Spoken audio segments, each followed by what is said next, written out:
Perkenalkan, saya Geraldi Iskanel Bayo dari kelas 6 MB3. Video ini dibuat untuk memenuhi tugas dari mata kuliah praktek investasi portofolio. Dan sekarang saya akan menjelaskan 10 saham yang saya beli, dan di dalamnya saya akan menjelaskan tentang analisis teknikal dan fundamental. Maka dari itu, kita masuk pada penjelasan pertama, yaitu tentang saham LPPS, Lipo General Insurance Tbk. Analisis teknikal, grafik menunjukkan pergerakan saham yang kurang liquid dengan chart pattern yang patah-patah atau dalam kurung kotak-kotak. Harga berada di level 70 setelah sempat mengalami lonjakan singkat ke level 72, namun gagal bertahan. Volume transaksinya relatif kecil, value 151,4 M, mengindikasikan volatilitas tinggi namun likuiditas rendah. Analisis fundamental, emiten asuransi dari grup Lipo. Secara fundamental, kinerjanya sangat bergantung pada pertumbuhan premi bruto dan hasil investasi. Saham jenis ini biasanya memiliki free float yang kecil dan pergerakan harganya cenderung dipengaruhi oleh aksi korporasi atau pergerakan grup. Yang kedua, BWPT, Eagle High Plantations Tbk. Analisis teknikal, mengalami tren penurunan atau downtrend di akhir sesi pengamatan hingga menembus level 82. Indikator akumulasi atau distribusi, akum atau DIS, menunjukkan tren mendatar cenderung menurun, yang berarti tekanan jual masih dominan. Sering terjadi volatilitas harian, flicker naik turun cepat di rentang 83 sampai 85. Sebelum akhirnya breakdown, analisis fundamental, perusahaan perkebunan kelapa sawit atau CPO, kinerja keuangannya sangat sensitif terhadap fluktuasi harga CPO global dan beban utang.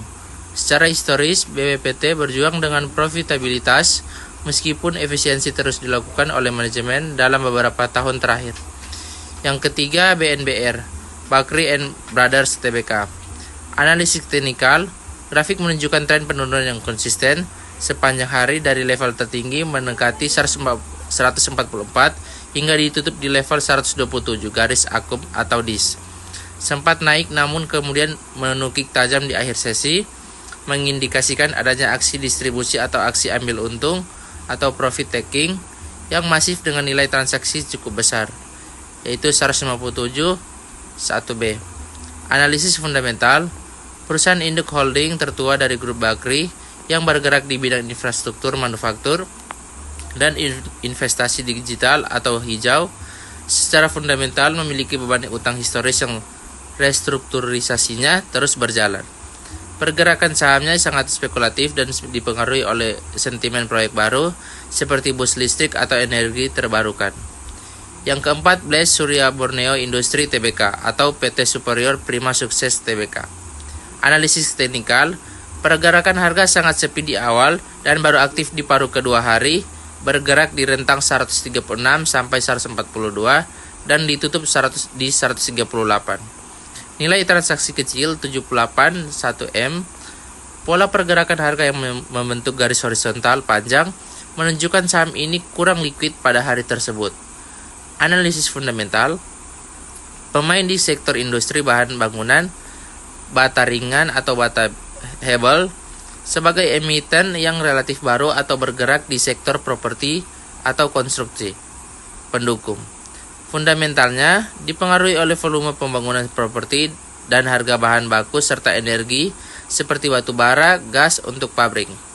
Yang kelima, KBLV, First Media Tbk.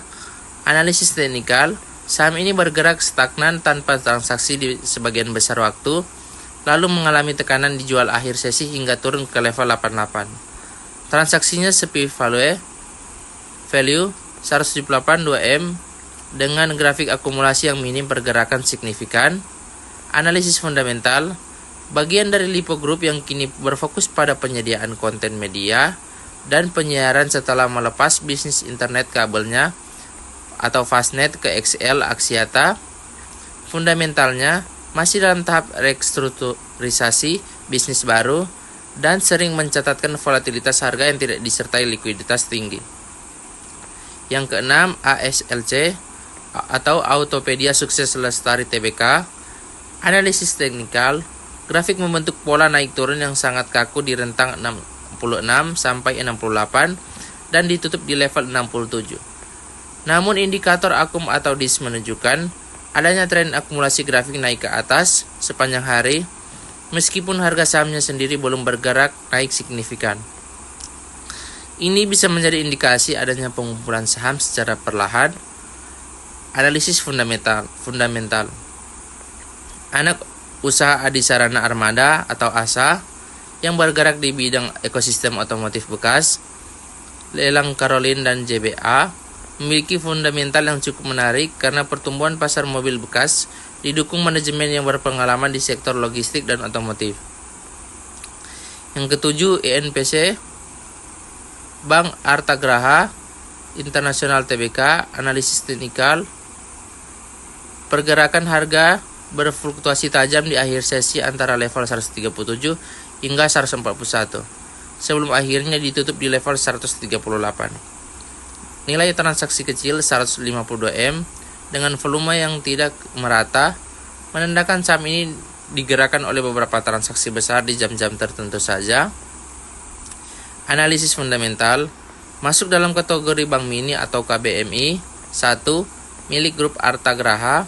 Secara fundamental, kinerjanya sangat bergantung pada kemampuan penyaluran kredit dan pemenuhan modal inti minimum yang diwajibkan oleh OJK. Saham Bank Mini seperti ini biasanya bergerak berdasarkan sentimen konsolidasi atau isu akuisisi.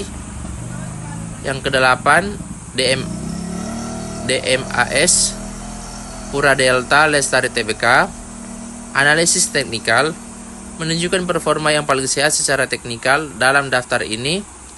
Grafik bergerak naik atau uptrend secara bertahap dari level 156 hingga ditutup menguat di 159.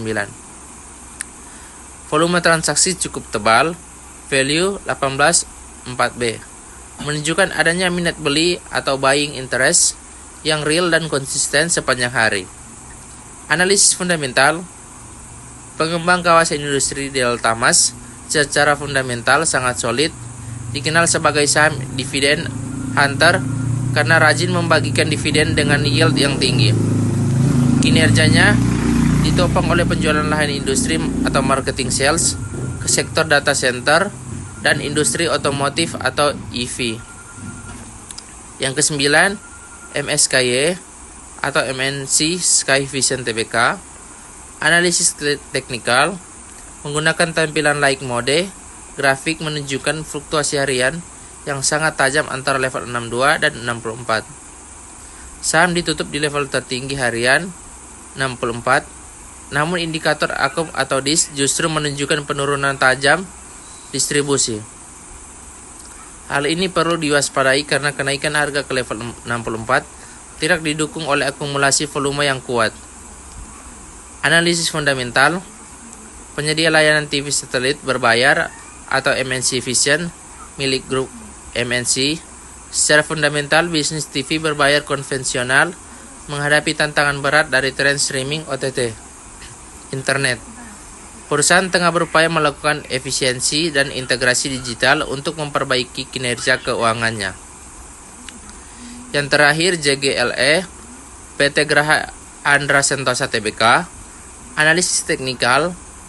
JGLE menunjukkan aktivitas perdagangan yang cukup ramai dengan frekuensi mencapai 23.381 dan nilai transaksi yang lumayan besar untuk kelasnya, yaitu 34,4 miliar rupiah.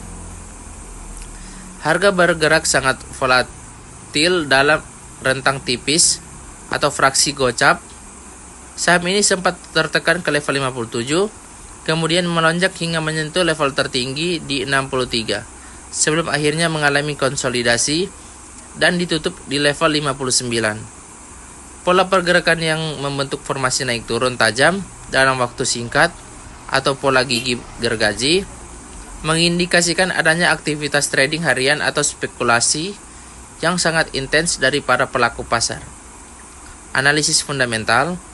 PT Graha Andra Sentosa Tbk merupakan emiten yang bergerak di sektor properti, real estate, dan pariwisata. Proyek utama yang sangat melekat pada emiten ini adalah pengelolaan kawasan wisata terpadu The Jungle Waterpark di Bogor. Secara fundamental, kinerja keuangan JGLE sangat sensitif terhadap tingkat kunjungan wisatawan domestik, tren liburan, serta daya beli masyarakat di sektor hiburan atau leisure. Emiten di sektor ini umumnya berjuang keras memulihkan profitabilitas pasca pandemi, dan pergerakan sahamnya seringkali berada di lapisan ketiga atau tier liner atau saham gorengan, yang pergerakan harganya lebih banyak digerakkan oleh momentum pasar atau aksi korporasi tertentu ketimbang pertumbuhan laba bersih yang konsisten. Sekian dari saya, terima kasih.